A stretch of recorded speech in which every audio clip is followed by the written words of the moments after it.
नमस्कार दोस्तों, इस वक्त हम मौजूद हैं भाईंदर के सुभाष चंद्र बोस मैदान के बाहर। यहाँ पर सफाई कामगारों की एक संगठन ने आमरण उपोषण किया है, जो पिछले 4 दिनों से निरंतर भूख हड़ताल पर बैठे हैं अपने परिवारों के साथ।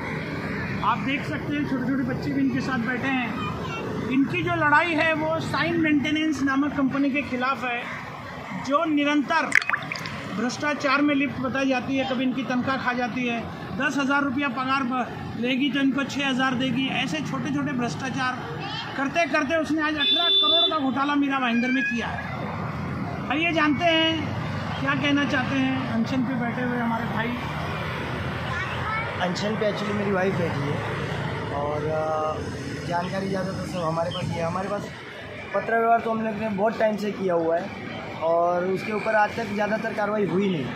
और एक लेटर गलती से या जानबूझ के या क्या मालूम किस वजह से रवि पवार जी ने पुलिस प्रशासन को दे दिया।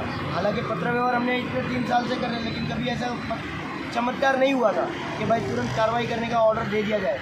तो नगर पालिका ने पुलिस प्रशासन को लेटर दे दिया है जनवरी 2024 को कि शाइन मेंटेनेंस ने हमारे साथ नगर पालिका के साथ धोखाधड़ी की है और उस पर तुरंत कार्रवाई करें। और उसके बाद ये पत्र खाली दिया गया, कोई कार्रवाई हुई नहीं।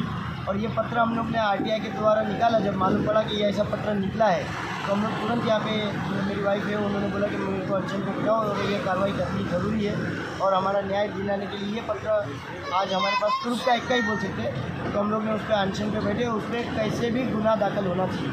आप क्या मांग करते हैं? मतलब एक ही मांग है, नगर पालिका को भी मालूम है कि धोखाधड़ी हुई है, फर्जीवाड़ा किया है, गलत दस्तावेज, नकली दस्तावेज पे कामगारों के नाम लिख के गलत राशियाँ दिखा कर नगर पालिका से पैसा लूटा गया है, खुलेआम पैसा लूटा गया है। तो उस पर एफआईआर दर्ज होनी चाहिए। शाइन मेंटेनेंस के ऊपर उसके जितने भी पार्टनर हैं, मालिक हैं, उन सभी के ऊपर एफआईआर दर्ज होनी चाहिए और अच्छी से अच्छी धारा लग के उनको मतलब कानूनन तरीके से सज़ा मिले। तो आज जो सफाई कामगार का एक हमारे साथ जमावड़ा हुआ है, उनको भी विश्वास होगा कि इस देश में प्रशासन कानून जिंदा है। मतलब फर्जी दस्तावेज का भी आपने नाम लिया, वो इसका क्या मतलब खुलासा करके बताएं। नगर पालिका में शाइन मेंटेनेंस ने बैंक स्टेटमेंट जमा किया है। ऊपर लिखा है shine maintenance private limited, second line में मंथ है जैसे जनवरी, फरवरी, मई 2021-22 समथिंग, और नीचे है सारे कामगारों की एक लिस्ट। 140 पीपल्स है जो काम कर रहे हैं, उनका नाम, उनका बैंक अकाउंट नंबर, उनका IFSC कोड और उनके अकाउंट में 10,362, 9,000, 10,000 ऐसा एक अमाउंट दिखा के उन्होंने पेपर सबमिट किया है। लेकिन उसके विरुद्ध जो अमाउंट वहाँ पे दिख रहा है पेपर पे, उसके सेम टू सेम अगर बैंक स्टेटमेंट में देखो तो स्टार्टिंग में 4 महीने उसने खाते में गलती से पगार डाला या जानबूझ के डाला है, उसको शायद जानकारी नहीं थी, इसके लिए डाल दिया 3,000, 4,000। और वही दिन वहाँ के दूसरे पेपर में जो उसने नगर पालिका में जमा किया है उसमें अमाउंट है 10,362। और हमारे पास जो स्टेटमेंट है हमारे बैंक के, उसमें अमाउंट है 3,000, 4,000, मैक्सिमम 9,000। मतलब आप ये कहना चाहते हैं कि आप लोगों की मेहनत की कमाई का 70% वो ले लेता है, 30% में आप लोगों से काम कराता है। भाई अभी जिस तरह भी आपने बताया कि 200 शौचालय हैं, तो इस 200 शौचालय में टोटल कितने लोग कामगार हैं और कितने परिवार वहाँ पे रहते थे? 200 शौचालय है। 200 शौचालय में कोई मतलब शौचालय 10 सीट का है, कोई 20 का है, कोई 30 का है, कोई 60 का भी। तो टोटल 140 सफाई कामगार है जो काम करते हैं सफाई का, लेकिन 140 ऑन पेपर है।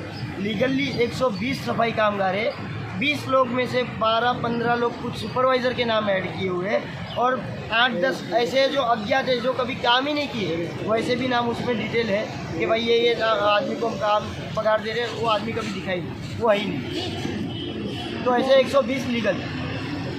तो मैं आपसे पूछना चाहता हूँ कि मीरा भाईंदर में जैसे आपके 200 शौचालय के अलावा भी और दूसरी कोई ऐसे लोग हैं जो सफाई कामगार मुहैया कराते हैं, ऐसा कोई है या आप लोग ही सिर्फ करते हैं? शौचालय में तो फिलहाल अभी हम लोग ही है जो है, अपने ही लोग हैं सारे, और कोई बाहर का तो कोई मुहैया नहीं कराता है। और बाथरूम धोने के लिए आज की डेट में अगर कोई रास्ते में भंगार भी चुन रहा है ना, वो भी कभी बाथरूम धोने नहीं जाएगा। ये लोग मजबूरी है, ऊपर रहने के लिए घर दिया गया है। शौचालय के ऊपर कैसा है, रहने के लिए घर है और नीचे सफाई करो और रहो। तो उस वजह से मजबूरी है कि घर है करके वो लोग मतलब रहते हैं। तो ये अभी आप पुलिस से ये मांग करते हैं कि भाई उस पर गुनाह दाखिल होना चाहिए। हाँ। महानगर पालिका ने उसका टेंडर रद्द कर दिया है या नहीं किया अभी तक? टेंडर रद्द हुआ है। हाँ। लेकिन शौचालय का हुआ और उसको स्मशान का टेंडर दिया और वो टेंडर की अवधि खत्म होने के बाद भी उसको फिर से मतलब उसको कैरी फॉरवर्ड करने के लिए भी दे दिया है, जबकि जनवरी में ही उसको रद्द कर देना चाहिए था लेटर के अनुसार। अगर धोखाधड़ी की है तो उसको दूसरा टेंडर दिया कैसे? तो ये एक फर्जीवाड़ा है या क्या अंदर भ्रष्टाचार चल रहा है? स्मशान में क्या करता है? स्मशान में क्लीनिंग और मेंटेनेंस का काम लिया है। जो क्लीनिंग के कामगार रखे, एक शौचालय पे एक आदमी उसने रखा है। देखा जाए तो 2 आदमी है, वो आदमी के एक आदमी के नाम पे 12 या 13 हज़ार रुपये अमाउंट डाल रहा है, उसके लिए पेपर मैंने निकाले, और दूसरे आदमी को उसके पगार में से आधा पगार देने को कैश बोलते हैं।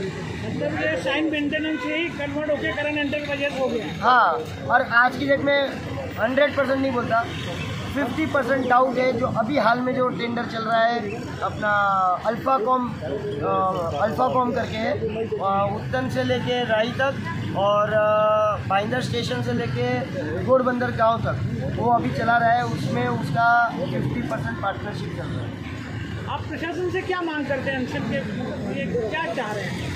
देखो, उम्मीद तो बहुत ज़्यादा है कि सब परिवारों का सारा जो पैसा है उनके खाते में मिल जाए, लेकिन भरोसा पूरा नहीं। फिलहाल ये जो अनशन अभी चालू है, एक FIR कॉपी हमारे हाथ में दे देंगे, हम निवेदन करते हम यहाँ से उठ जाएंगे। एक FIR कॉपी दे दे, बाकी तो मैं बाकी कहाँ से लड़ना है वो मेरे को मालूम है। तो आपके हिसाब से कितने सर आप लोगों की तनख्वाह बाकी है? मतलब कितना? टोटल 120 सफाई कामगार लीगल है जिनकी तनख्वाह बाकी है। उसमें भी बैनर पे बता दूँ, वो 2 लेडीज है, मोहम्मद है।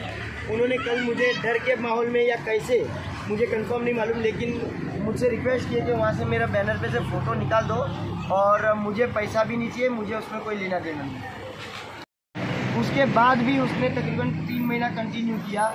फिर उसको टेंडर वही दत्ताराम सुधाकर पारकर की कंपनी है शाइन मेंटेनेंस, उसी मालिक के दूसरी कंपनी है करंट मेंटेनेंस, फिर से उसी को वो टेंडर देते हैं। और तब वो कंपनी का मालिक नगर पालिका को बोलता है हमारे पास बहुत सारे कामगार है और हमें ये जो जूने कामगार थे उन सबको मेरे को खाली करके चाहिए, और नगर पालिका उनकी सारी बातें टर्म्स एंड कंडीशन मान लेती है और करंट मेंटेनेंस के लिए वो सारे बाथरूम वालों को खाली करवाने जाते हैं। 40 परिवारों को खाली करवाते और बचे हुए कामगारों को डरा के धमका के, तुम लोग अगर काम नहीं करोगे 60-60 सीट पे तो आपको हम लोग निकाल देंगे, जैसे उनको निकाला है, नहीं तो काम करो, पगार मांगना नहीं।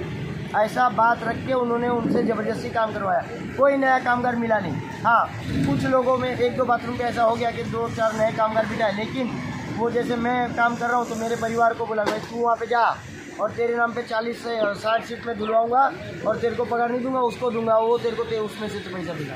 आपके हिसाब से पूरे मीरा भाईंदर में ऐसे कितने शौचालय हैं जहाँ पर आप लोगों के लोग काम करते हैं? टोटल 200 शौचालय है और सभी जगह पे मेरे लोग, मैं नहीं बोल सकता हूँ मेरे लोग, इसलिए नहीं बोलता हूँ क्योंकि मेरी ये मतलब एक घर का रिलेशन है, एक ऐसा रिलेशन है जिसमें मैंने इनसे कोई सभासद नहीं ली है, कोई पैसा या वो नहीं लिया। मेरा जो राष्ट्रवादी कांग्रेस पार्टी का पक्ष है उसका मेरा सेल, वो मैंने उनको अपना परिवार के तरीके से और सेल में मेरे सभासद के तौर पे जोड़ा है। कोई ऑन पेपर ये लोग मेरे साथ नहीं है, लेकिन मेरा मुद्दा ये है कि अगर सफाई कामगार है, अशिक्षित है, और मैं एज ए नेता बोलो या पहले सफाई कामगार था, मैंने सफाई कामगार के मतलब तरीके से ये लड़ाई लड़ना चालू की। अभी मदद लेनी पड़ी क्योंकि गलत तरीके से झूठे आरोप लगने चालू हुए।